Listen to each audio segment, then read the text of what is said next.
نمک سخت گرم اور ریتیلی زمین میں ان کو عذاب دیا جاتا اور حضور اقدس صلی اللہ علیہ وسلم کا اس طرف گزر ہوتا تو صبر کی تلقین فرماتے اور جنت کی بشارت فرماتے۔ آخر ان کی والدہ حضرت یاسر رضی اللہ تعالیٰ اسی حالت تکلیف میں وفات پا گئے کہ ظالموں نے مرنے تک چین نہ لینے دیا اور ان کی والدہ حضرت سمیہ رضی اللہ تعالیٰ عنہ کی شرمگاہ میں ابو جہل ملعون نے ایک بچہ مارا جس سے وہ شہید ہو گئے، مگر اسلام سے نہ ہٹی۔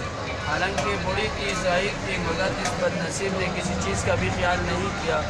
اسلام میں سب سے پہلی شہادت ان کی ہے اور اسلام میں سب سے پہلی مسجد حضرت عمار رضی اللہ عنہ کی بنائی ہوئی ہے۔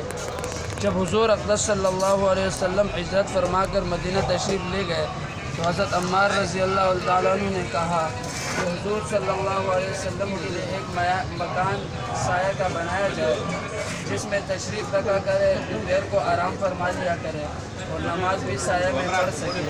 تو قباء میں حضرت عمار رضی اللہ عنہ نے اول وقت جمع کی اور پھر مسجد بنائی۔ لڑائی میں نہایت جوش سے شریک ہوتے تھے۔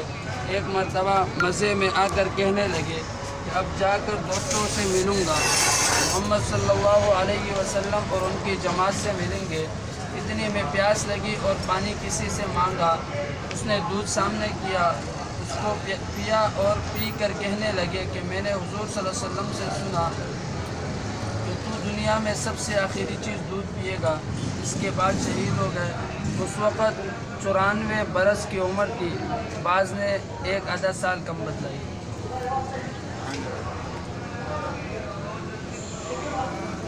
ایک مرتبہ حضور صلی اللہ علیہ وسلم نماز کا ذکر فرمایا اور یہ ارشاد فرمایا کہ جو شخص نماز کا اہتمام کرے تو نماز اس کے لیے قیامت کے دن نور ہوگی اور حساب پیش ہونے کے وقت حجت ہوگی اور نجات کا سبب ہوگی، اور جو شخص نماز کا اہتمام نہ کرے اس کے لیے قیامت کے دن نہ نور ہوگا اور نہ اس کے پاس کوئی حجت ہوگی اور نہ نجات کا کوئی ذریعہ۔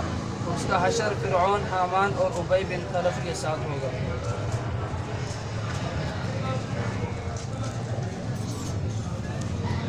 حضور اقدس صلی اللہ علیہ وسلم کا ارشاد ہے کہ بہت سے لوگ ایسے ہیں کہ دنیا میں نرم نرم بستروں پر اللہ تعالیٰ کا ذکر کرتے ہیں، جس کی وجہ سے حق تعالیٰ شانہ جنت کے اعلیٰ درجوں میں ان کو پہنچا دیتا ہے۔